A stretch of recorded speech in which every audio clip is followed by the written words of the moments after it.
Welcome everybody to the council meeting of Tuesday the 31st of October. Welcome to the councillors, staff, no media here yet, and all those who are listening in from home. Call for apologies, and I have one from Councillor Brahm. Someone like to move that we receive that apology. I'll move. Councillor McMillan, Councillor Cameron, all in favour, please say aye. It's carried. Extraordinary business, I know of none.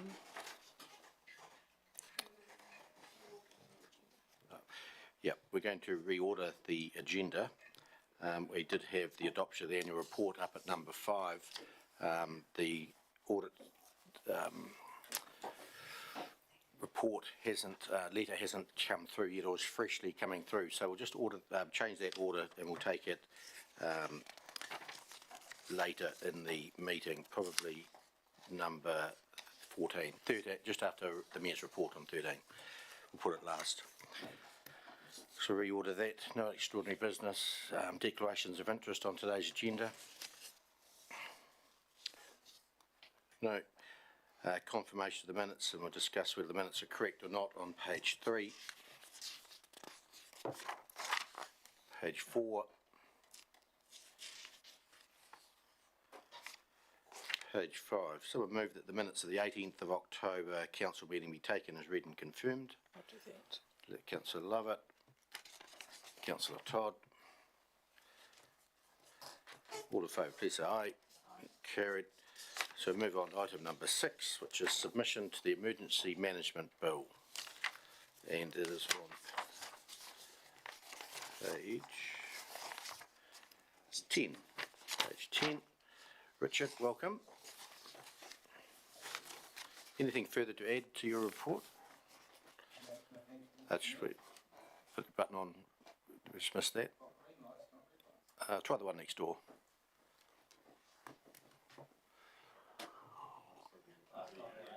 No, just go back to the other one. It's going to take a while to warm up. Go back to the other one. It's still not working. You'll have to use the other one until it warms up.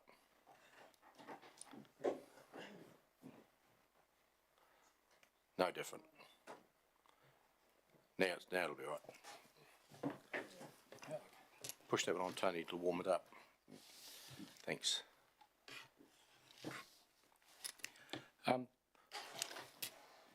After all that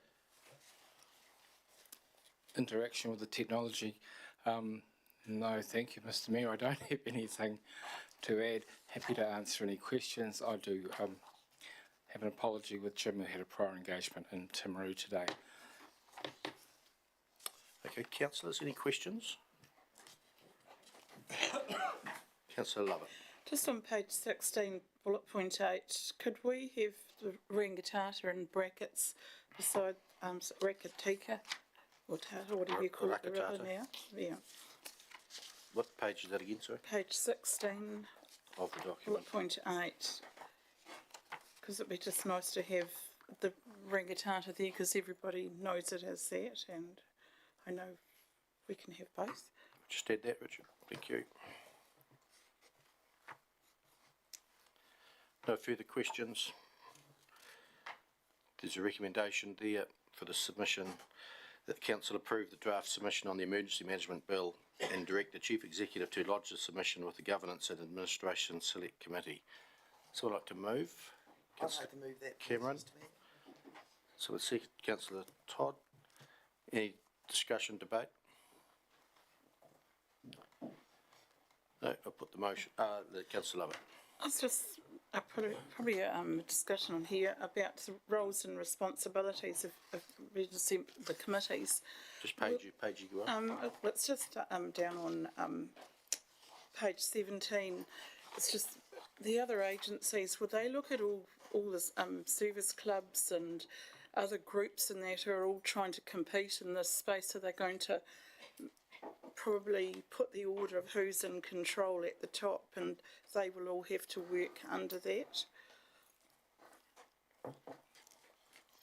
This is a submission. Submission, yeah. It's just something, being working in welfare centres, you get everyone wants to do food, and the church groups and the service clubs. So hopefully under this heading, it might help to sort that out.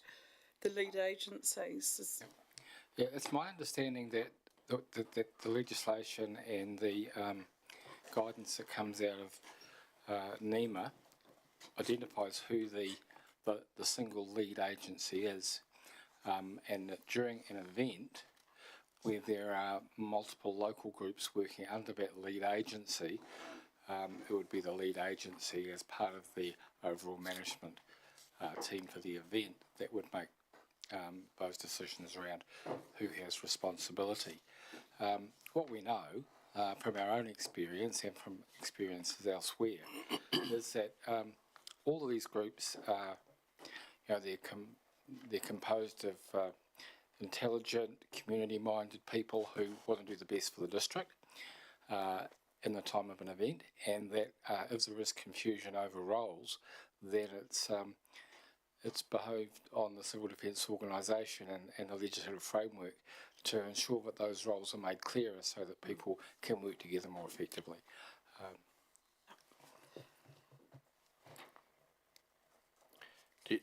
Do you feel it's okay that it's just covered in the submission? You believe what you're suggesting? Yeah, it's going back to, looking at the Red Cross, they had certain roles in welfare, and now things are getting broken up down the line, and you've got several church groups who are wanting to be in that space, and that's hopefully this will lead from the top and define who's working under who, and we'll just wait and see how it comes out. You feel as though the submission, perhaps a question for you, Richard, that everyone is staying in their lanes? Yes, The submission supports that? I think the submission definitely supports that, and it supports greater clarity coming from a national level down regarding roles and responsibilities, and that can only be a positive thing. Thank you. Councillor Cameron? Point 15 on page 17, it makes a remark confirming the role of lead and support agencies. So, Covered. Thank you. Any further speakers for or against? If not, I'll put the motion. All in favour, please say aye. Against? Carried. Thank you. Item number 7 on page 23, Mayfield Reserve Board mower shed funding. Welcome, Tony. Anything further to add? I will just give a little bit of context to this, just in case it's probably caught you all a little bit by surprise. So up at Mayfield Reserve, they are a group of volunteers that are delivering the reserve activities on behalf of council. In year 3 of the current LTP, the 21-24 LTP, they had a project in there to build a new mower and equipment shed, because the one that they've got right now has reached the end of its useful life. Unfortunately, when we were preparing the budgets towards the end of last year, this was omitted. So just because a project is in an LTP doesn't mean it naturally flows in. It needs to be looked at on a case-by-case basis each year and physically put into the budget. So this was omitted, and that's completely on us as officers. We just picked this area up because the Mayfield Reserve Board are all ready to hit play and hit go on this project. They're at the stage where they've got a site selected, which they discussed with Ian Soper, our Open Spaces Manager. They've sought quotes for the shed itself and also from builders to construct the shed. So they're in a position where they're ready to hit go. In terms of context up at Mayfield, and like a lot of our little volunteers, like a lot of our rural reserves, the volunteer input is significant. Up at Mayfield at the moment, they're averaging between 10 and 15 hours of volunteer contribution each week to keep it looking in the picturesque state that it is. So we are fortunate to have such a group of keen volunteers in these locations. Happy to take questions. Thank you, Tony. Carolyn? thanks, Tony. I've got a couple of questions, please. How big is the shed? It is 9 metres by 4 metres, I think it is. It's a pole shed that's going to have a roller door put on it at the front, and it will also have a side door where it could be easily accessed. And is it like, what's it constructed of? It's a placemaker's pole shed, wooden poles with not corrugated iron, colour steel cladding. Oh, And it will have like a hay shed. kind of like a hay shed with a door, yes, but it will have a concrete floor. I know for that, but I don't know what that is. 3 years ago, when this was put in the long-term plan, was 58,000 assigned to the shed then? Yes, it was. So the cost of constructing the shed hasn't gone up like the new building across the road or other things? No, the quotes that have come through will see this project landing for, I think it's about 56,000 in total. So it's within budget of what we had allocated in the Seems to LTP. be remarkable. Like, that's odd. I would have thought everything else has gone up by. But the price is the price, so that's what it is. Yeah. I think you can't underestimate our volunteers and the work that they've done. So they can build it themselves. They will do some parts, but no, they won't be doing the construction themselves, but they'll be doing some of the land, the site works themselves. But also when they go to operators and say, we're a volunteer group and we're doing this, they can often get quite a sharp rate and people are willing to give a bit in kind as well. So they've had a couple of quotes and they're both coming in at $58,000 for a pole shed. Yes, so the quotes are coming in sort of three parts. There's a part for the actual shed itself. There's a part so that just gets you the, gosh, I'm not a builder, that gets you the equipment. Then you've got they've got two builders quotes that have come in with what it would cost them to take that equipment and put it up. And then they've also had quotes come in for whether they do a concrete floor or not. And they are opting to go for a concrete floor to give it longevity. Councillor Todd? Thank you. Tony, we're a multi-million-dollar business here. Why would you take out a $58,000 loan to spread over 20 years, which is, to be fair, is not a lot. Surely we could take this out of reserves to pay for it.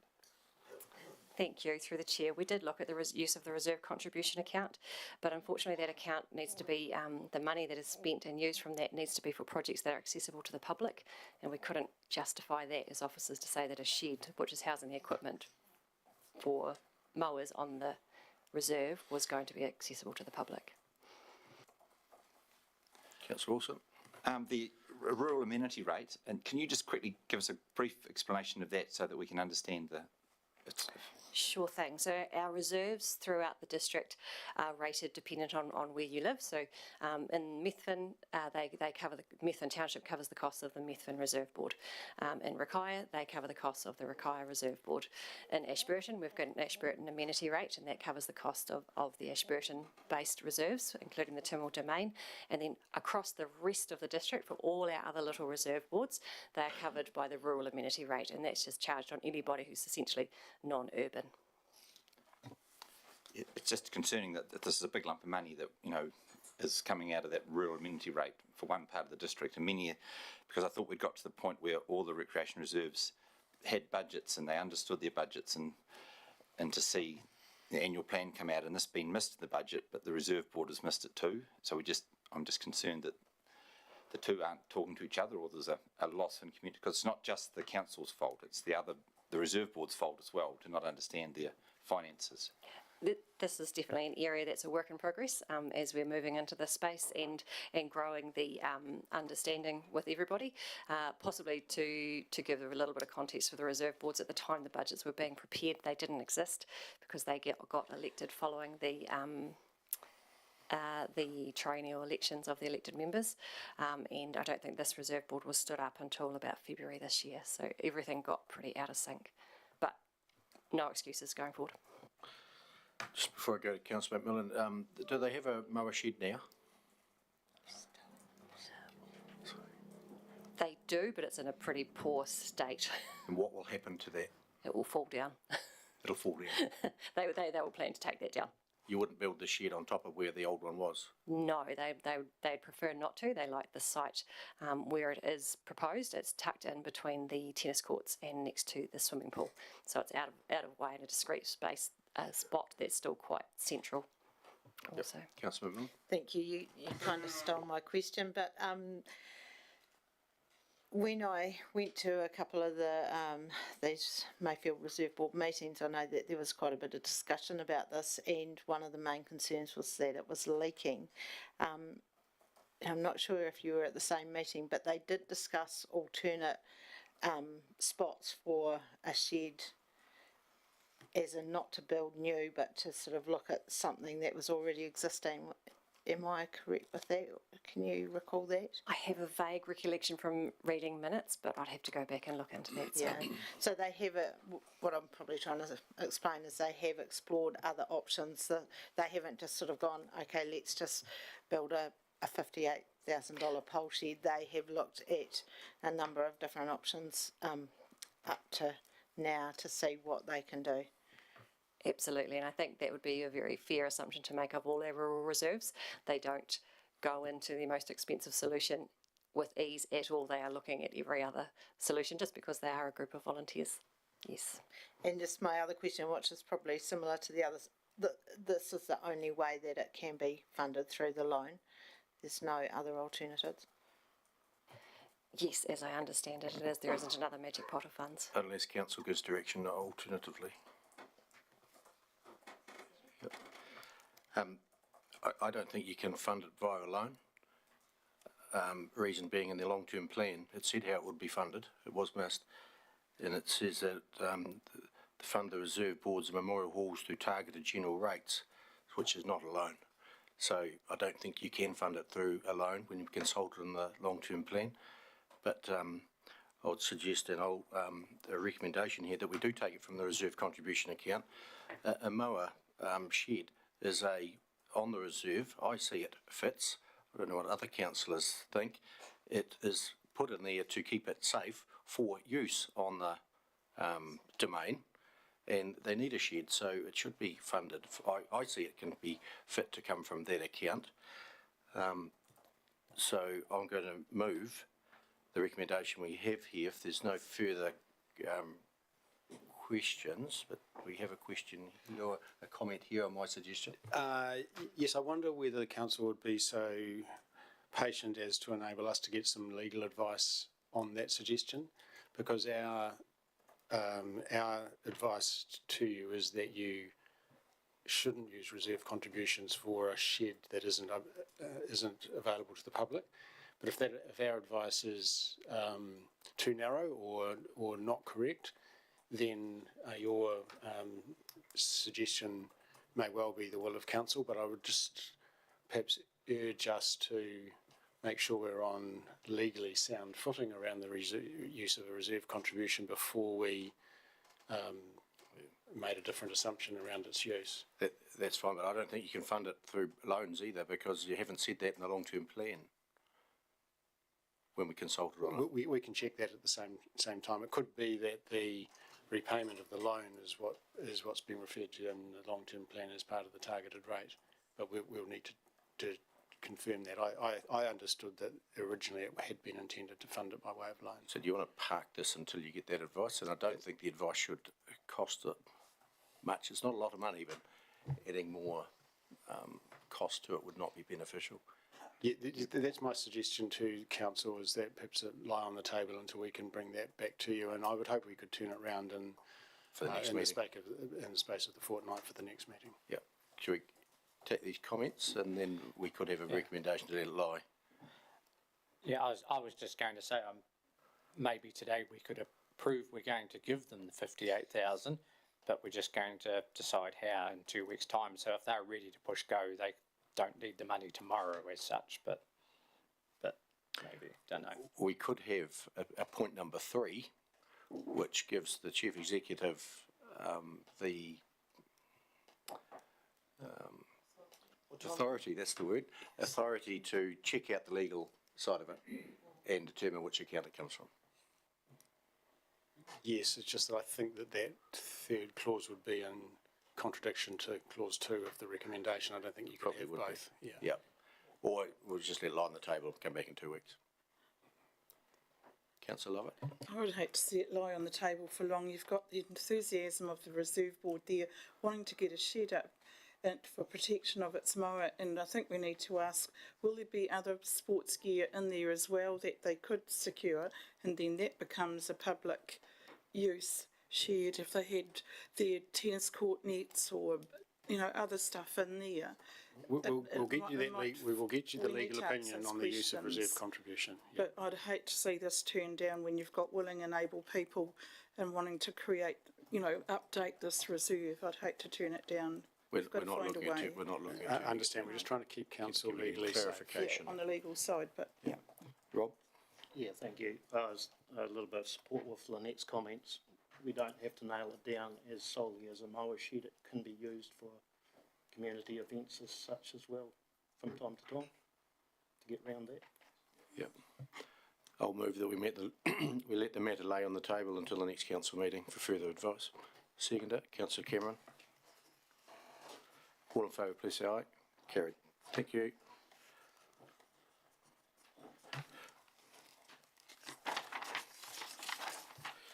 Item number 8, Glow in the Park. Sarah.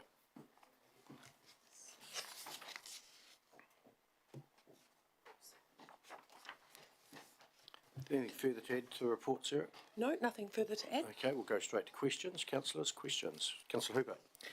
Hi, Sarah. Do you have a rough idea of where it's the plan for the domain, proposed plan, where sort of the, you know, I'm just thinking of those amazing uplights and things. What trees do you have set for those, etc.? Have not made a plan. Based on the next stage will be to make that plan after you to decide on location, because otherwise it's a lot of work that might not be needed. But there is a lot of trees and things, so yeah, we just haven't worked out the exact location because it's such a big site. So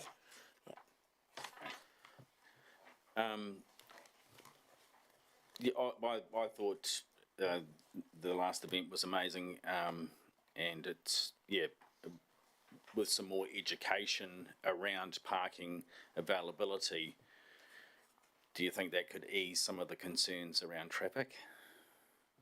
you're talking about for the Tynwald location site? Yeah.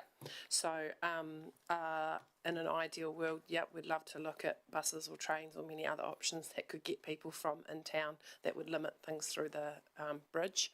There is obviously additional space over in Tynwald that we could go and look at more car parking. We do put out comms as far as take your time and go slow. Can't make it any faster than it is. So that's probably part of that, is car park education of ride shares and limit down the number of cars if possible. But that would all be part of a plan. Yep. Yeah, I'm just not sure that everybody knew about the, you know, the paddocks and things next door to the event last time, and that probably had some of the issues. Councillor Lovett. I was going to go on to that. I think it's a great idea, changing place, but along with this, could you look at a bus service, just from Tynwald to get over that bridge to solve the traffic congestion, and encourage people to take that, and even if there's one in the far reaches of town, just a small bus or something, someone just running backwards and forwards to encourage people to walk to a particular point, jump on and come over and go back again. It would be good, because the town did get gridlocked for hours because it was so successful. Hamish? We can have a look at that. We've been very mindful of the costs of this event. So the putting in buses requires cost. Also, you've got 17,000 people. Even a big bus carrying 40 people has to make an awful lot of trips to make a difference, and you really need, an entire fleet or something else. I don't think a bus running backwards and forwards will take a huge amount of pressure off. But we can certainly have a look at it. The main thing about this report is to get a clear decision on the venue, and then whatever that decision is from council, we'll do our very best to have a wonderful event for the community in either location. But I'm not sure how successful buses are going to be honest. Right. Councillor McMillan. Oh, thank you, through the chair.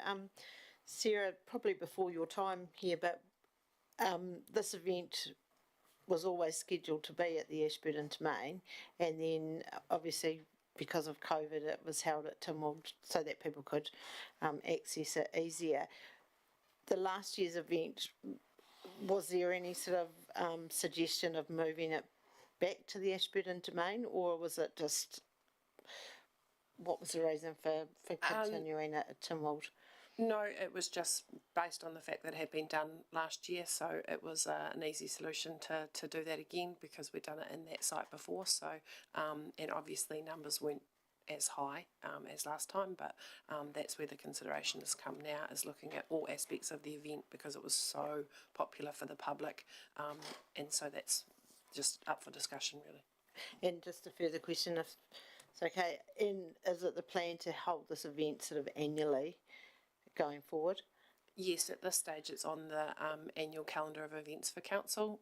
It's been very popular. We looked at discussions with some of the user occupier groups within the Tynwald domain. They suggested that they would like it to look at it being on a more biannual type of event, and we said that we would look at how the numbers were, and if it had high numbers supporting 2 years in a row, then it would give a general indication that the public were interested in this as an annual event. Yeah, thank you. Councillor Cameron? Thank you. Thank you, Sarah. I just read about the advantages of having it at Tynwald was the PowerPoints and things. Do we have a lot of PowerPoints at the Ashburton Domain or no? No, So would you build them in for future proofing for, or is that it's not a thing you can do? it is a thing. It becomes quite expensive to hire generators and the like. So we actually worked with the Tynwald Pool and put in a bigger power supply at the Tynwald Pool so that we could plug in for that event. Having PowerPoints is crucial to a lot of lighting displays. It means less cords and things that you have to put trip hazards over. And there's vandals and all the rest of it. And it cuts down on costs of generators and noise because generators are noisy as well. So more PowerPoints is a great advantage. With the number of the 17,000 people that attended, were they mainly Ashburton people, or We did have a large percentage do outside we Ashburton. know that statistic or not? We're just guessing. No, we did a post survey for the event. We actually had really high numbers. Because it's not a ticketed event, we have no actual contact information for the people that attended.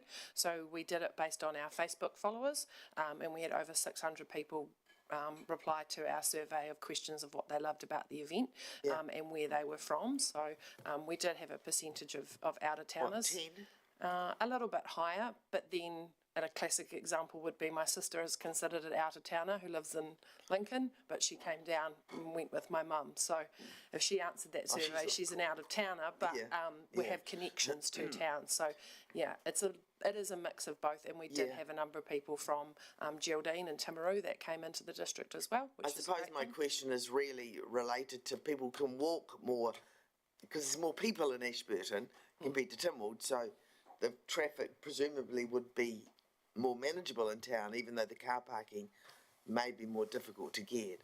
But I'm sure people would be very tolerant of streets clogged up for a few hours a day. That's no big deal. I think the Domain would be an excellent spot myself. Yeah. If you are in Ashburton, you should walk because you don't need to bring the car, but That's further right. afield you would. Councillor Ellis.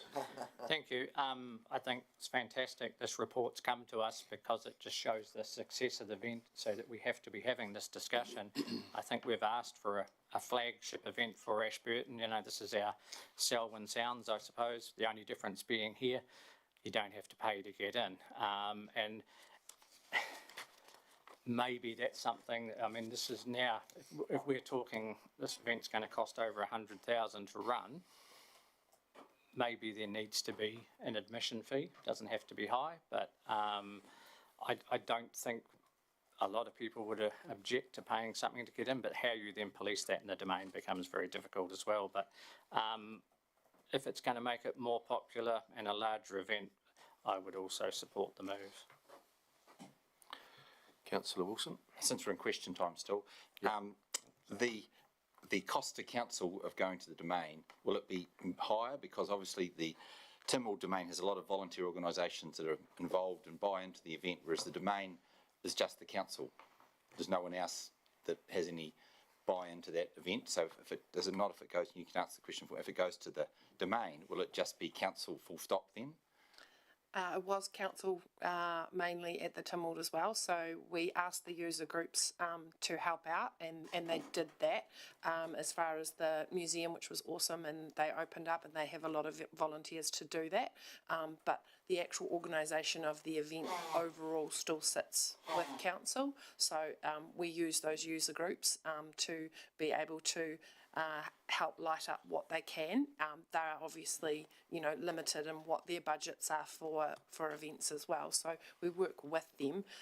The user groups within the Domain, yes, it's mainly just council, but we utilise a lot of other community groups to help make this happen. So people like Mid Canterbury Children's Day Trust, I work alongside all of them, and they would come to this event as well. So there's not really a necessary stop to different user groups happening. It's just they go to a different location.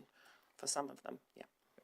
A second question, if it's all right. The infrastructure of the Tynwald Reserve, does it not help, these the infrastructure that they need for the camping ground and the other facilities, is it not very equal, used by this event just fits in like a glove with, whereas if you go to the Domain, is it not, lighting infrastructure is not actually the core business of the Domain? Correct, there is a lot more infrastructure at Tynwald which wouldn't need to be hired. So if we went to Ashburton, there is the hireage for a lot of the power and other infrastructure. We did utilise things like power boxes that were in the parking area of the Vintage Car Club that we could plug in lights for car parking, so we didn't have to have another generator. So there is infrastructure that is easier to fit in with over at Tynwald for sure. Doesn't mean it can't happen, it's just easier. Councillor Todd? Thank you. Hi, Sarah. There's no doubt the popularity of the event caused major traffic issues in Tynwald. I think we went on the second night and, people walking down the street and on the road, and so there were issues with the number of people there. So I'm probably in favour of the Domain. It gives you more room, gives you more entranceway. You do say that the disadvantage is no large car parking. Could we, like where the Gypsy Fair is and the circuses, could we create a large car park there that would accommodate a lot of people that are going to come to the event? As the way of getting around that. So, yeah, that's my question, I suppose. We could whether we can create a large car park there. That is a possibility that has been considered, because that area is possibly, even though we haven't made a plan of what it looks like with all the plan for the Domain, that has been talked about, that could be used as potentially as a car park space, but it will again depend on the activities and displays and things which are going to work in the best location if that is the chosen site, yeah. But put that on the cards. Yeah, I quite like Councillor Todd's suggestion to have the car park somewhere in the Domain, and obviously you got to get them up over the big gutter, but it can happen. It's just a matter of thinking how it can happen. I have a couple of questions here.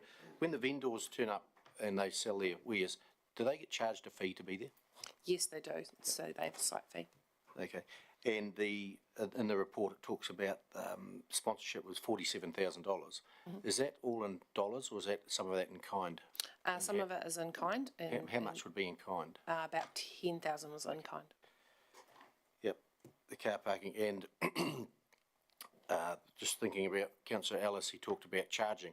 I don't think you could charge. It's too difficult. But after the event last time, some people said if there was a bucket, they would have put something in on a voluntary basis, so that could be an option. Or if there was car parking on an area in the Domain, you may charge for parking a car, and that would deter cars, perhaps, and it may gain some revenue that way. If you want this car park, you'll pay for it, but the people are free. Perhaps there's something to look at, think about. No more questions. We've got a recommendation there, and the recommendation is that it be relocated to that Council's Glow in the Park event be relocated to the Ashburton Domain. Moving? Thank you. I would like to move that. I think that it's a fantastic event, and I think the numbers that came through this year are probably more than we expected. So it's time to move to a bigger venue. Seconding? And I'll second it, and I quite Councillor agree. Lovett. A great place to have it in the Domain. Open for debate. Councillor Wilson. Wilson. Orphan. I'd like to speak against that motion. I believe it should be still at Tynwald. It's Tynwald's event. They had success this year. It opens up the town's eyes to what's at Tynwald. We have infrastructure there which can be used. The cost, we call it a free event. It's paid for by the ratepayers.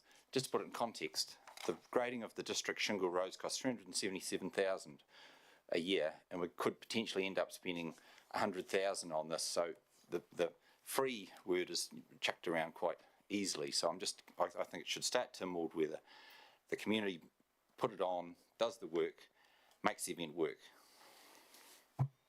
Councillor Hooper.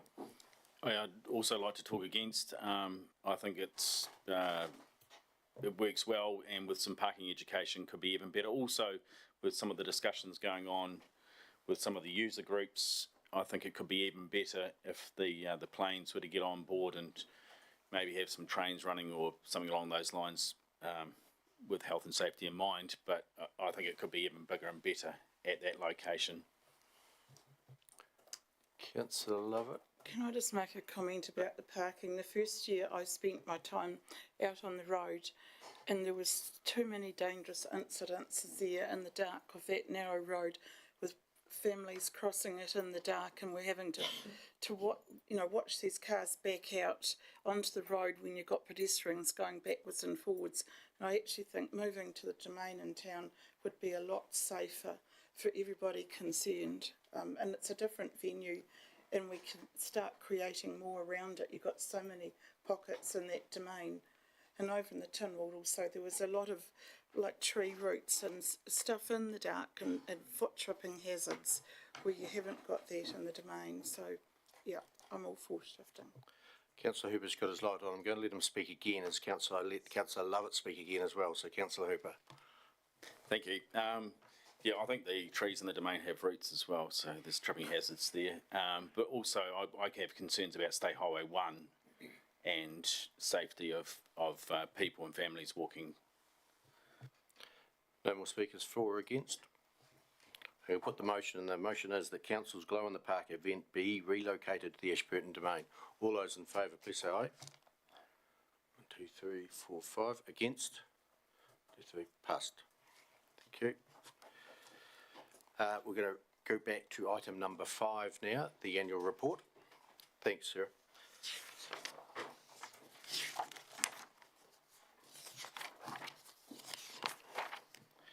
Annual report adoption. Is it Leanne and Erin and Mark too, is it? Yep.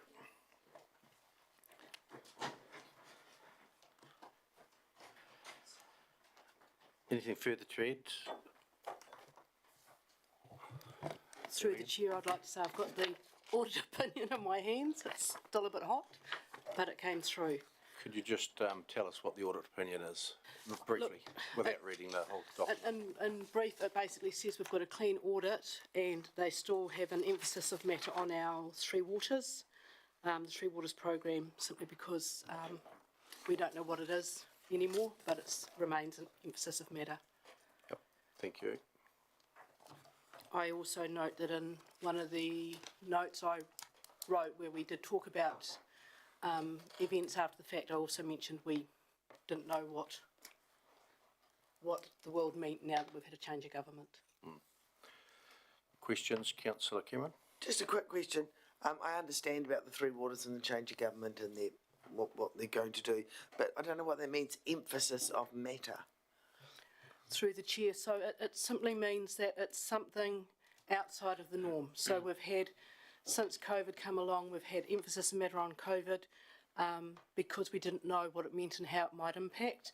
And Audit has done the same with Three Waters. We don't know how it's going to impact, so they've had that as an emphasis of matter. So just a quick clarification. So all councils would have an emphasis of matter with regards to Three Waters? Correct. Thank you. I thought that would be more in next year's annual report, not this year's annual report. It covered off on 30th of June. Correct, but there's a events after the 30th of June. So I've put that comment in the events after the 30th of June. Seems to be with audits more emphasis on after the audit year than what's actually in the audit year, which is disturbing. Councillor McMillan. Thank you. I've got a couple of questions, if I can, through the chair. One is on page 157, and I just see that the Methven Community Pool Grant was $30,000. So I'm just double checking that was because it hadn't been paid the year before and that it was 2 years' worth instead of one.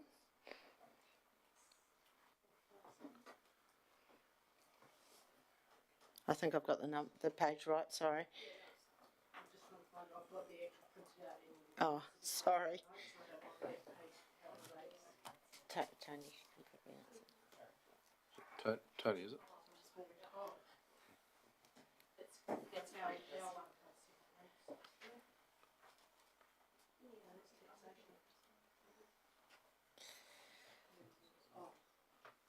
can you please, I'll just go to the, can you repeat that question now that I've got the page? sorry. So you've got discretionary grants and contributions to the following organisations, and on the right-hand side you've got Methven Community Pool, and it's $30,000 and $30,000. It's normally only a $15,000 grant, so I'm just double checking that it was 2 years worth. I'm going to hand that over to Tony if that's okay. Thank you. Through the chair, yes, that's correct, Councillor McMillan. It was missed. It was late being paid in the previous year, so it's fallen into that financial year as Right. to. I thought so, thank you very much. And just another question, and I mean, it won't matter for this report, but the Youth Council, so on page 117, we have a list of the elected members and the councillors and the community board, and then it goes into sort of stats on the workforce. Do we make a special mention or mention at all about our Youth Council and how they're involved? Thank you. I can take that one. Through the chair, no, we don't, and we haven't done so in the past. I guess we talk about who our people are from an elected official perspective, given the process that our elected members have gone through. Thank you. Councillor Wilson? Can you make, it is due to be ratified by the 31st, which happens to be today. Can you make a comment on, you know, we're getting close to the deadline. Why we're this close to the deadline? Through the chair, I can respond to that. We have to fit in with audits availability as well as ours, but we work to their timeline. We're not the only council they audit, and their period for auditing to coming to us was pretty much the month of October, to be honest, and they had less staff, so they had to go longer, but with less staff. Just to clarify, we can't change auditor because they don't appear to do their job very well. Through the chair, no, we can't. I'd like to add that this year's audit has been a lot smoother than last year's. I'd like to acknowledge, in fact, Audit New Zealand had no audit manager this year at all, and so our director had to play two roles, and they did have limited staff, and they had staff on sick leave. I spoke with Derek not long before I came into council meeting to thank them. I saw one of the audit changes come through from Nish, the audit manager, at 11:15 last night. So they worked as long and hard as our finance team and our strategy and policy team did. So nothing's perfect, and nothing's perfect on both sides of that equation. Most councils in New Zealand have an issue with Audit New Zealand, and after this week, I can take this up with the Mayoral Forum. I think we've got a meeting in Wellington Rural Provincial. I think the audit might be on the list of things to discuss because it's very fresh. So we have this problem every year, and they do a great job. You all do a great job, but it's always right to the last minute, and you can only use Audit New Zealand. Someone needs to make some changes to make our lives easier. Your lives easier. Our lives good. It's yours that it affects. Councillor Ellis. Thank you. And I would like to acknowledge I know the work that goes into this, so I'd like to acknowledge that and thank you. I'm just wondering if you would be comfortable, once we've approved this today, at the next audit and risk meeting, bringing this to that so that we all haven't had a lot of time to absorb all of what's in here, and that'll give us some more time to maybe just come up with some clarification on things and go through it in a bit more detail at an audit and risk meeting, if you were comfortable with that. Through the chair, I'm comfortable with that, if that fits in with their terms of reference. Yeah, or this is audit risk, this is an audit, this is an annual report. Yep. I think it all fits in, and it would give us time to digest. It's 270 pages, yes. I think, which has only just been had the audit tick off half an hour ago. So 232 was it? Yeah, which is less than half an hour ago. Very minimal changes to what we sent to you late last week, but I totally take that on board, that it is a huge document with a lot of information in it, and I'm more than comfortable. to go through that process. Yeah, and it'll just open up for questions at that audit risk to get more clarification on this document, because it's your document. Yeah, that's a good thing to do. So if there's no more questions, we have a recommendation there. Through the chair, I've asked if we could have a second recommendation, and I discussed this with Audit New Zealand simply because it was so last minute that I know there's still a few things that are just ticking off. So I've asked a recommendation that, and hopefully Philippa can read that out to you. That council authorises the chief executive to instruct officers to make any final amendments as a result of Audit New Zealand's request. And report back on it to council. Correct. I'm expecting it to be very minor admin changes, but it just gives us that opportunity if they come back and say, we don't like the way you wrote those words. Okay, we'll add those in. Carolyn, question, we're still in question time. Any further questions? No, yeah. Well, then do we make this recommendation that council adopts the 2022-23 annual report for the Ashburton District Council? Yes. As well as the caveat of the... point number 2. Yeah, okay, I would like to move those recommendations, please. Seconder? Happy to second. Speakers for or against? I'd just like to thank the Chief Executive for the work that was done over that year, for achieving what you achieved with the roads, the waters, the libraries, the playgrounds, the museums, the art galleries, and all those things you do, or you get your staff to do on behalf of the community. So I'd like you to pass on to your staff that it's gratitude from us here and our community for providing the services you provide. Thank you, Mr. Mayor. I'll pass that on with great pleasure. Thank you. So I'll put the motion. All those in favour, please say aye. Against, carried unanimously. Thank you. Well done. Next item will be services. Item number 9, services provided over Christmas and New Year.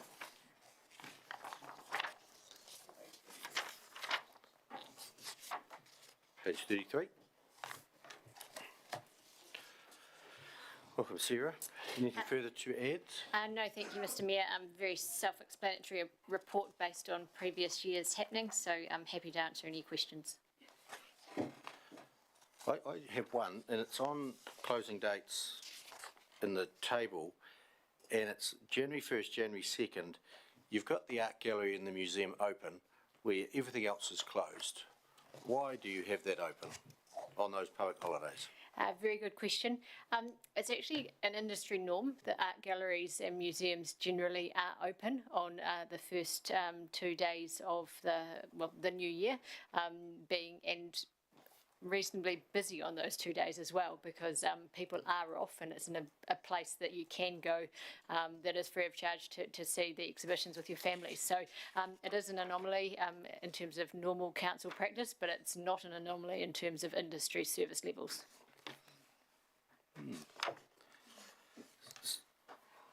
We could change that if we wished. Yes, potentially not this year, as depending on the exhibitions that have been open, I would need to confer with the director as to commitments that have been made to those artists as to whether or not we could do something like that. Just the library's a free service too, but it's closed. People don't want to go to the library on this 1st and 2nd. No, Mr. Mayor, we were simply proposing a continuation of the standard practice. If there's a further examination of individual facilities and their opening hours, we're happy to obviously look at that. But we had been thinking of the new building and what implications that might have, and we took a view that we shouldn't use that opening to then fundamentally alter all other arrangements and sort of pull the loose string on the cardigan and unravel a whole lot of things without a whole lot more work. So the intent was just simply to say, for this year, we felt we should continue with the normal level of service that the community had been used to, or was used to. So perhaps in February then, if we agree with this, we get the numbers that were in on the 1st and 2nd to, or unless you have them from last year, to substantiate keeping it open on those public holidays. I'm sure the people who work in there would like to stay home. And there's a cost, extra cost of having people working on that public holiday. If they need to, they need to, but they don't, they shouldn't. Happy to follow that up and ensure that we can collect those numbers. Yep, thanks. Questions, councillors? Anyone would like to move as it is? Councillor Todd, seconder. Councillor Hooper. Open for debate and discussion. I'll put the motion. All in favour, please say aye. Against, carried. Thanks, Sarah. Item number 10, Ashburton Car Club Scott Shingle Sprint temporary road closure. Anything further to add, Mark? Neil? No, nothing to add. Nothing to add. Oh, if I can just add, there were no objections received. Okay. Yep. Questions, councillors? A recommendation there, Councillor Ellis. Happy to move. Moved, and Councillor Lovett seconded. I'll happen to second that. It's happened for many years and it's great. So, yeah. Yep. Any further speakers for or against? If not, I'll put the motion. All in favour, please say aye. Thank you. Pass.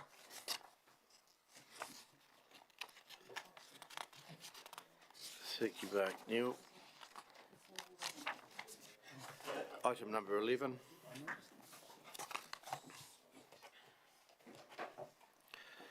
Affordable water reform update, and Tony, this will be the matter we left lying on the table way back, being uplifted. Yes, it is. So all that we've done here is we've just provided a cover note to explain this is a suggestion and recommendation of how you can uplift the matter and make your decision as council, given that the incumbent government has made their policy position really clear on affordable water reform going forward.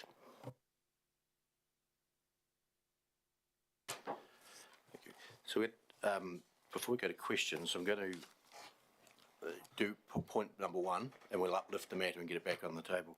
So someone like to move just point number 1, that we uplift the affordable water reform that was left to lie on the table at 25th of July meeting. Councillor Cameron? Yep. And can I leave it on for a question? Councillor Todd? Well, it's open for debate now, whether we uplift this matter. That's all we're doing, is uplifting the matter. No speakers for or against? Question. On uplifting the matter? Yeah. Okay, on uplifting, right. We don't have a government yet. Is it premature to uplift the matter? We have a council though. Yeah, but I thought we lay it on the table until we had a government, because if it was primarily a national-based government, they said they're going to repeal it. We said at our council meeting on the 25th of July we were going to let this matter lie on the table until after the election. It is now after the election. The next item, you might talk about a government or not. Yeah. I'll put the motion. All in favour, please say aye. Against, carried. Now, questions on the report, if there's any, off Tony. No. So there's, okay. Can you remember it? No, I think I understand the intent of it. It is true there is no government. However, it is absolutely clear there will be a national-led government, and National's policy is very, very clear to repeal the legislation. ACT want to repeal the legislation, and so we don't see how there's any risk of that repeal not occurring. I guess there is a small risk. They could both break their promises and leave the reform intact, in which case we would still have an opportunity, presumably when that became clear to us, to express a view as to the opening, the commencement date of the entity, even if at this stage we preferred not to. So we think this will almost certainly deal with the matter once and for all. If in the small chance that the reform, the legislation wasn't repealed, it would be very easy to come back to council and then seek a expression of preference for an entity commencement date. So I think we're okay. Oh, and further to that, the meeting that the Mayor and I had with the new MP for Rangitata, it was still very, very clear to us that the intent to repeal remains as strong as ever. By Christmas. Yeah. No questions. There's a motion there. Point number 2. The Council does not identify a preferred date to join NDI given the new national-led government that is being formed and their policy to overturn the affordable water reform within the first 100 days of government. I'm happy to move that. Councillor McMillan, Councillor Todd, seconded. Any debate? I'd like to say that Three Waters, affordable waters will be gone, is we're led to believe, but there won't be the end of water reform. We will be reforming water in some way, but we will be part of the journey to get there, to make water better for everyone in the country, really, and we will be part of that. We weren't part of that 100% fully in the Three Waters or the affordable waters reform, and we opposed it all the way through of the taking of the assets. The new government says they will work with us and us retain our assets, but get better outcomes. So it won't be the end of it, but it'll be a new direction that it will take. Further speakers for or against? Put the motion. All in favour, please say aye. Yeah, carried. Thank you.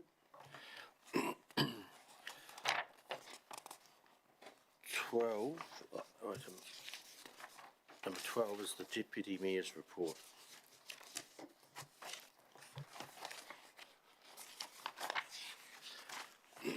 Councillor reports. Point number 12 and 12.1, the Deputy Mayor's report. Questions? Councillor McMillan, could you expand on the Meridian and Genesis heads of agreement with Arowhenua Marae meeting you had on the 28th of October? A lot of fun, again. Thank you. Through the chair, yes, Hamish and I went down to that agreement signing, and the Mayor was obviously busy with the Ashburton show, so he couldn't make it. We're part of about 150 invited guests, and it was quite a historic occasion for Arowhenua, Mōreaki, Waiho, Runangas who were signing agreements with Genesis and Meridian, and maybe Hamish might want to add anything more. Yes, it was a pretty significant occasion on the Arowhenua Marae, and they were signing a heads of agreement essentially around how the renewal of the Genesis and Meridian consents for the Waitaki Hydro power system could be renewed. And it was really clear, I didn't have a lot of background to it, but it was really clear that when that power system was built back in the day, there had been certainly a great deal of hurt to local Runanga and iwi. In an array, the rivers were treated and rechanneled and et cetera, and I think this agreement as an approach to consent renewal for the next 35 years was an acknowledgement of the hurt to iwi, and that was said repeatedly by Genesis, by Meridian and by iwi speakers themselves. So it was a fairly significant event. We were privileged to be there, really, Liz, weren't we? Yeah. Richard? The reason I asked the question is because obviously our district relies on water from the Rangitata River, and if Genesis and Meridian are, through their political expediency, are going to end up paying for water, which is potentially what, I'm concerned that is one of the outcomes of this, that will affect our district immensely. So that's why I'm bringing the point forward. Yes, understand. And on the trip back from Temuka, we talked about RDR in exactly the context that you have raised it. The only thing I would say is I don't think you should see this agreement as payment for water. It's not, in my view, an accurate description for the agreement that has been reached. And the agreement has been reached in and around a recognition of the hurt to iwi Māori, not payment for water.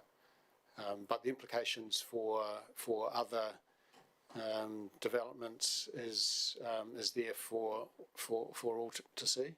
So I take your broader point around the implications that might arise from it. It was interesting, the chair of Arowhenua acknowledged that neither Genesis nor Meridian are the Crown, that they're not Te Tiriti partners in terms of the treaty, but that they had seen fit to still acknowledge the wrong done to Maori in this way. So yes, lots of implications. It is also very true to say that it's quite and these are my words, but quite a game-changing agreement for our local runanga, who have probably never had the sort of resource that this agreement opens up in their capacity to manage their affairs and look after their whānau and their rohi is profoundly affected by this agreement. So it's certainly a significant day, no question, Councillor. Further questions on the Deputy Mayor's report, Councillor McMillan? I love it. Just along with this, are they asking for compensation for the damage that's done, with building these power stations and, just trying to, where is it all leading to? I think the language is not quite right. No one's asking, and I don't think they would say that they were necessarily, it was compensation. I think it was an acknowledgement of the, as everyone on the day described it as the hurt.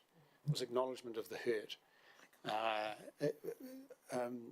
Fiona Pym, as chair of Arowhenua, spoke about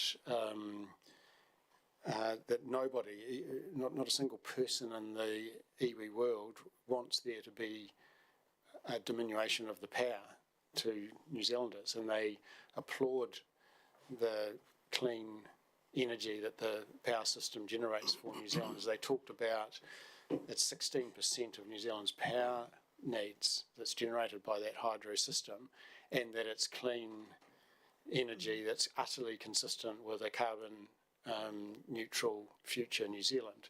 And so it was never about trying to be obstructive in terms of the consent renewal.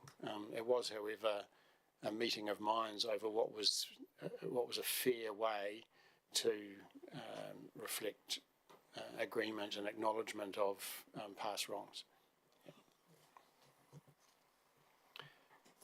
So I'd like to move that we receive the Deputy Mayor's report. Could I have it's a different subject? Okay. The Mayor's climate change report, it's 12 point, I've had to go to it, it's in a different part of the computer. It's called the...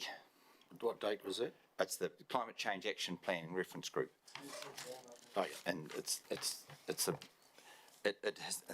comes from the Mayoral Forum, is that correct? Yes. And it only talks about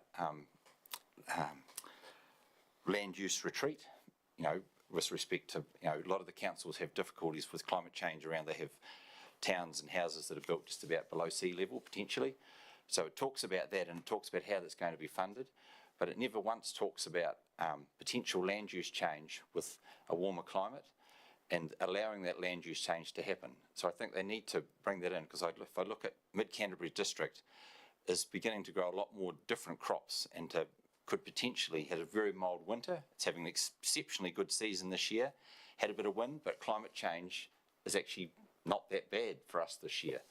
So I think we just need to be careful that all the talk in government, there was a comment made that it said that climate change must take precedent over all other considerations in the system, which is quite broad, saying that, so I'm just concerned that the climate change evangelists, I'm not an anti-climate change person at all, but everything relates to that and everything else gets put on the back burner. So I'm just concerned that report heads that way quite a long way.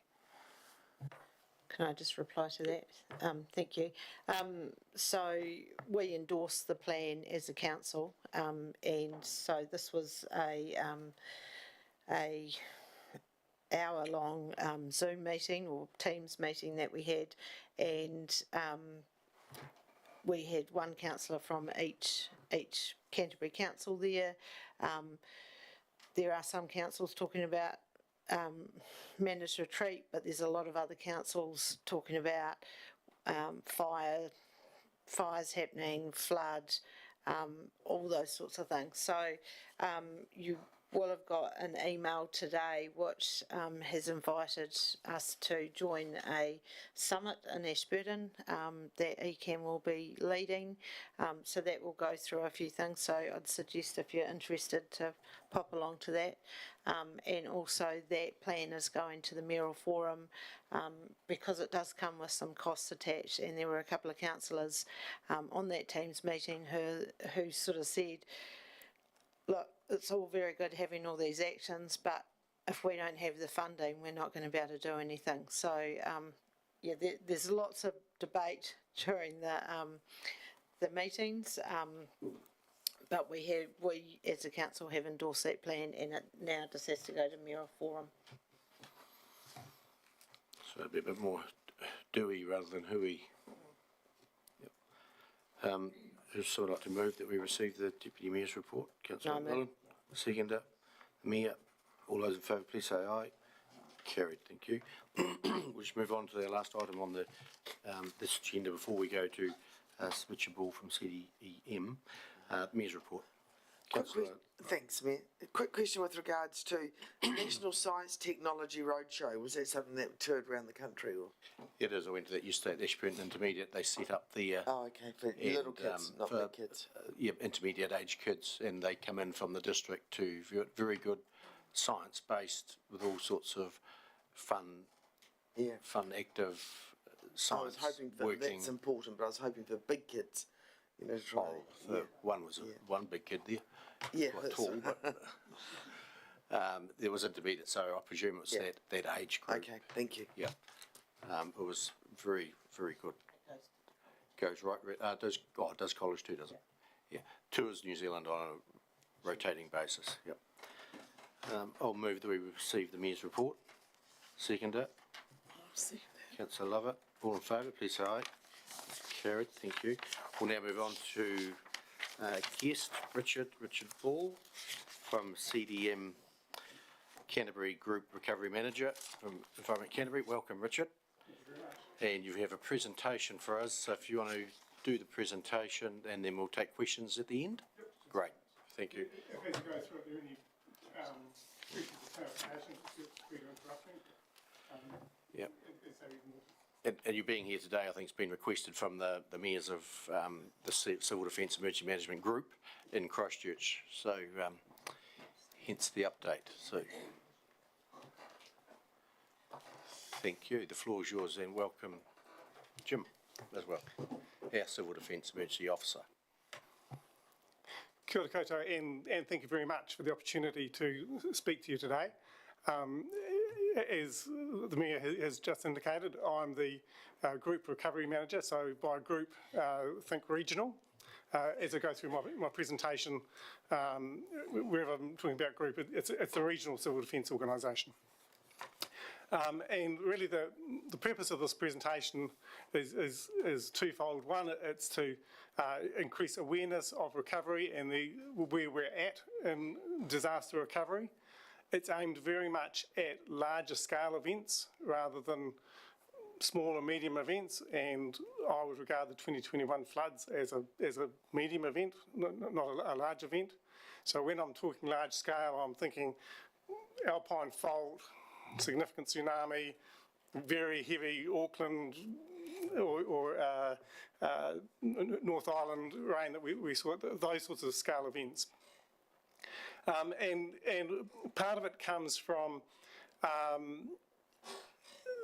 We know these things are going to happen. It's not if, it's when.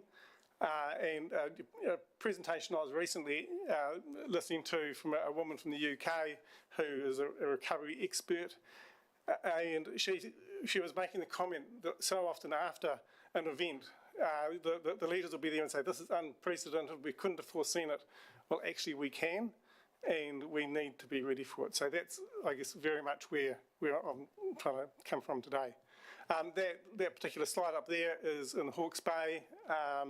Those people had just emptied the contents of their house out into the street, and there were jet boats going over the top of their house without even knowing it was there. So, you know, these things are real. So, just in terms of some of the key messages, first of all, the recovery role of council and myself at the group level goes beyond our business as usual functions. It goes beyond just restoring the council services, which is important, and as a council and your chief executive will be focused on restoring your own services. But the CDM role is wider than that. It's about coordinating all the other agencies that are involved in it, whether it be government departments, whether it be NGOs, or so on. As I think we all know, recovery is long, it's complex, it tends to be very, very expensive, and involves lots of people. And the communities need to be at the heart of that and everything we do if we want to be successful. And the third point up there is we're not prepared for recovery. So I've been in my role a bit over 18 months now. And when I came on board and looked at our group recovery manager, it was dated 2010. So you know, that's pre-earthquakes. There's an awful lot's changed since then. So that's where I'm coming from. As a sector, we tend to be very response focused, and there's good reason for that. But actually, that's only the first part. And how we recover, the roles, structures are not clear. One thing I've heard a lot this year, including from central government departments and the Cyclone Recovery Unit within the Department of Prime Minister and Cabinet, is we're building the plane while flying it. And as I said at the beginning, we can do better than that. We can look ahead. So what I'm trying to promote is that we think about how we organise ourselves for recovery now, so that we can be more effective when it happens. Because typically what happens is we usually take at least 6 weeks figuring out who's doing what structures are what, before we really get started on recovery. Very quick overview of what I'm going to cover, the context, key components, and then leaving time for discussion. So when we talk about recovery, in civil defence we talk about the 4 Rs: risk reduction, readiness, response, and recovery. And so what I'm talking about here in recovery is actually getting ready for that last component. People will also argue, and I totally agree, that recovery is actually part of reduction as well. If you can reduce that risk and the impacts, then that's really where it starts. So recovery goes through all the 4 Rs, but it tends to be the last one. I've put up there the definition from the Act, and you can read that for yourselves, but I guess that's a couple of key things I'm wanting to pull out of that. First of all, it's not about doing everything yourself. It's not about the council having to do everything. Obviously, you've got your own assets and infrastructure and services, but the CDM role is about coordination of those efforts across all the agencies involved. Secondly is those different timeframes, the intermediate, sorry, the immediate, the intermediate, and the long term.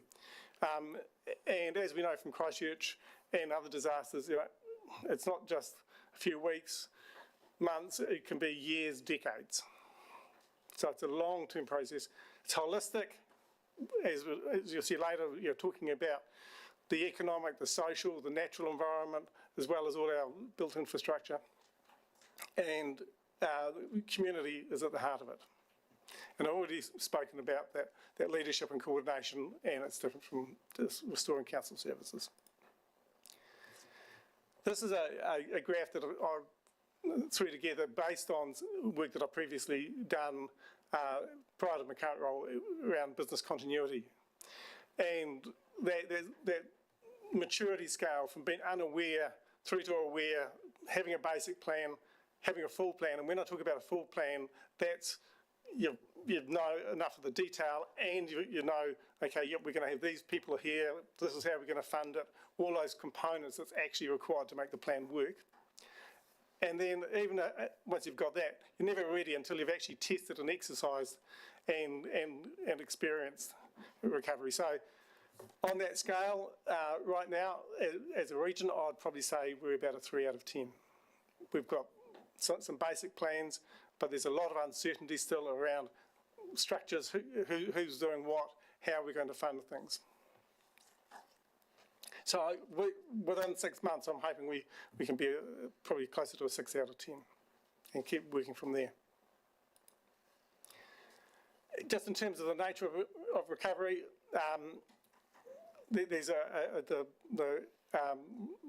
recovery plan. I'm not sure whether that's been shared with you, but I'm certainly happy to make that available. But there are a couple of diagrams like this in there. So what typically happens is over time that external attention diminishes. You know, the government focuses on other things, the media focuses on other things, and that usually coincides with the community getting increasingly frustration with the slow progress. You know, in Auckland, only now are they actually starting to engage with the property buyout for the equivalent of their red zones up there. So, you know, it takes a long time to work through. It is complicated. That sort of stuff's a legal nightmare. And so the community gets understandably frustrated. At an individual level, it's a bit of a roller coaster as well, and everybody will be different. Not everybody's going to follow that pattern, but as I say, it is a bit of a roller coaster, as I'm sure you're aware. And as recovery leaders, one of the challenges for myself and for yourselves is you have this tension between all those things that I've got up there, and this is taken from the Canterbury Earthquake Recovery Authority, where people are wanting action quickly, but it's really important to understand what the problem is. You want to be able to make things simple, but actually they're complex. You want to take the opportunities, but you want to avoid creating other problems down the road. So it is that real balancing act, and I've rather than a set of scales up there at the top, I've put a bit of a seesaw, because actually it does feel a bit more of a seesaw than a set of scales sometimes. So I've written a plan, and what I'm wanting to achieve with that is that we are at least better prepared for recovery. So we understand what the expectations are, not just of ourselves, but also our partners in it, and that includes myself engaging with central government agencies. Getting that commitment to the roles and responsibilities. So there are a whole raft of different things, whether it be infrastructure or the social context or economic, and who's actually going to be doing all the work that is required. So then identifying the people and funding, and like I say, at least to get started. So what I'm talking about there in terms of funding is actually some of the organisation, things like writing business cases to central government to get money out of them. That's what getting started is. The really large amounts of money, which may be tens, hundreds of millions, billions in many cases, that's the funding that we need to be advocating to the central government for. So I'm not talking about having that size pot of money sitting there, but having enough to get started at least. And then invariably there'll be gaps in the plan, and we need to support it with training exercises. So just some key things in planning. I've already mentioned that it's not about trying to do everything, it's about that coordination role. Also, most recovery occurs outside of civil defence. So whether it's the infrastructure and whether it's your own infrastructure or whether it's lines companies or Waka Kotahi or the telecommunications, or whether it's in the social environment, which often tends to fall more towards central government, but locally and community groups have a huge role to play in that as well. Most of that occurs outside of it, and it was really interesting for me, both in Auckland and in Hawke's Bay Civil Defence earlier this year, and the conversations were not happening in the civil defence centres, the EOC or the ECC. It was happening with the mayors and the chief executives and other people outside, and so that's where it's really important that at that level and yourselves as councillors understand what the different roles are and where these things and decisions take place. Understanding the roles and responsibilities, spoken about that because, again, we tend to spin the wheels a bit to get started.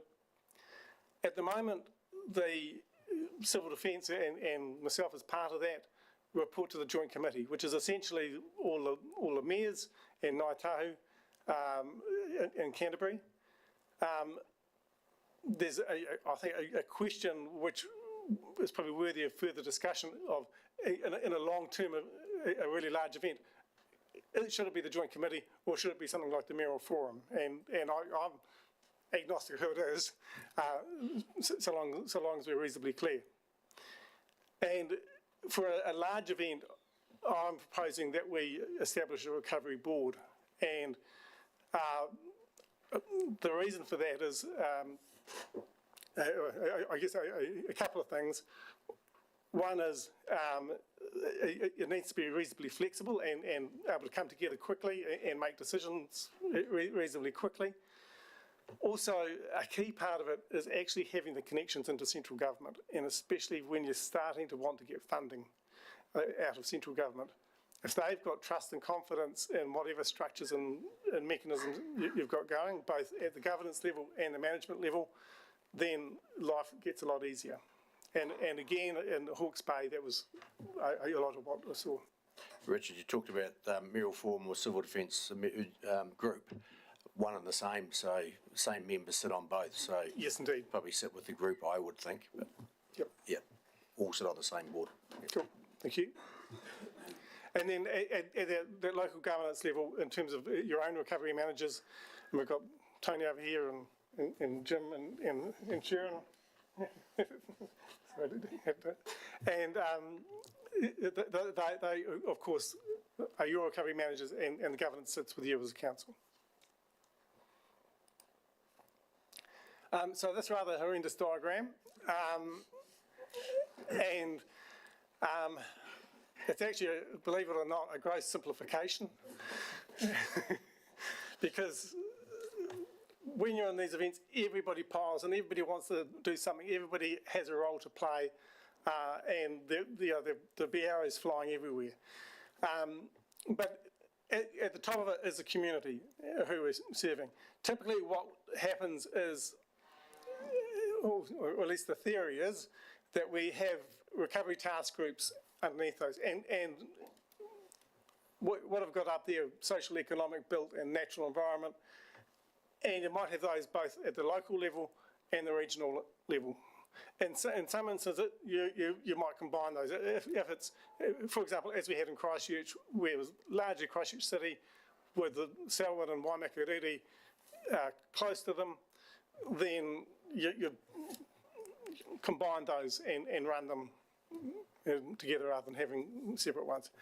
And I'll talk very briefly about the difference between the local and the group. At the group level, so I should just say those task groups are really where a lot of the heavy lifting gets done in terms of the organisation and coordination, because they are multi-agency groups, and that's where they come together and talk about what's going on, who's doing what, and identifying the problems and assigning responsibilities. Supporting them is both a local recovery office for yourselves and then a group recovery office. So I'd be sitting in that group recovery office, providing the expertise, resources to help those groups, and reporting up to the recovery board or to the joint committee. There's also the coordinating executive group, which is the chief executives have a role to play in there. And I guess just one other thing I'd just like to highlight in there is I put in there a Ngāi Tahu and a Māori recovery ropu. That's not everything Māori goes there and the rest of us don't have to deal with it. The purpose of that is essentially to have representation there who can identify who and where gets represented in the rest of the structure. So that's very much the intention, because we can't decide that for them. And having worked for Ngāi Tahu, it's probably the most political organisation I've ever worked for in my life. And so, you know, them having that responsibility to identify and manage that, I think, is critical. So that's the overall structure. Very quickly, local and group office. At the local level, no matter what's organised, it needs to be delivered, even if it's coming from central government or wherever. And so local has a key role in that delivery at that local level. At the group level, coordination, if there's regional prioritisation required. A big role that I see at the group level is actually the advocacy into central government, helping write business cases. You know, if you've got most councils in Canterbury dealing with the same issues, there's no point in each of them having to write individual business cases and, you know, engaging expensive consultants often to do that, when it can be consolidated and done together. Also, policy advice, for example, as we're seeing with the in the North Island with the property buyouts, that is an absolute legal nightmare, as we know from Christchurch. Getting that right, if you've got a whole lot of different councils, and especially the smaller councils, I'm thinking Kakauta, Mackenzie, Waimati, it's complicated, and the more we can do regionally, the better. Recovery board, I've spoken about that already. The membership of that would probably be event specific, but it'd be good to have some discussions about ahead of time who we think might be useful if we go with that option. Recovery task groups that I've spoken about, these are the multi-agency groups where most of the work gets done. And the Ngāi Tahu and Māori recovery ropu to determine and enable that overall structure and their participation in it. So I'm doing this roadshow around all the councils in Canterbury, and I'll leave it there and invite discussion, questions, comments. Thank you. Thank you, Richard. And to have some questions, great presentation, and no doubt we'll be putting submission in to it. Yep. Russell. Thank you. Thank you for the presentation. I see one of our bigger risks here, if our bigger earthquake does happen, or when it does happen, not if, because Jim assures us it is going to happen, is our isolation that could happen here through being bounded by rivers and which have bridges over them. So we lose that form of access and probably at the same time telecommunications, so we suddenly become very isolated here. How do you plan for that sort of, to be able to get access into this district when that happens? I'd probably say if you haven't restored some sort of access, you're probably not going to be transitioning out of your state of emergency. Just Richard, just put your light on. Yep. So recovery typically starts after the state of emergency is lifted. So if you still haven't got some basic access, then I would say you're probably still going to be in a state of emergency, and you know you'd be looking at your Bailey bridges or as we had in the Hawke's Bay, airlifts. But you know they're complicated and expensive to run, those sort of airlift operations. Further questions, Councillor Lovett? The other big issue we had, like with different events we've been to in the past, is communication through all levels, and especially out to the public. There seems to be a big lacking in that space to get communication, where to go to for things and what's available, and clashes with organisations in there and who's doing what. And I think, a big focus needs to be put into that space, letting everyone from the bottom know what's going on. Yeah, I'd absolutely agree with that. And I think that's where the sooner or the more clarity we have about what the structures are, who's in charge, who's doing what, the easier it is to bring people together to have those conversations.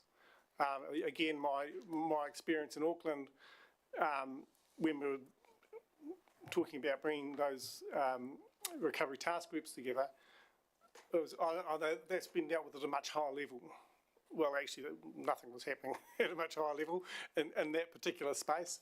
And so you had a long time where people really didn't know what was going on. And so I think that if you can bring the key players together as soon as you can, then you can start to get clarity and you can start to be clear about those messages and get those messages out. And peoples need to be managed too. When we had our floods, I know we had Diggers for Africa out in the river doing all sorts of things. Some of them were doing nothing. No one was managing them. They didn't know what to do, but they were out there and they were charging. Yeah, so it's right from the top right to the bottom to get everyone back and where they should be. Councillor Hooper? Thank you. Further to Lynette's point, I didn't see in your graph there, but it was reasonably busy. Do you have media got a part to play in your planning? When we had our issues, and I had a fair amount of chats with Jim on the radio. So are they in the loop? Yeah, absolutely. So usually during the emergency phase, you will have your public information officer, your PIM, and that would absolutely be continuing on through, and either within your recovery office, ideally, if not using your council communication staff.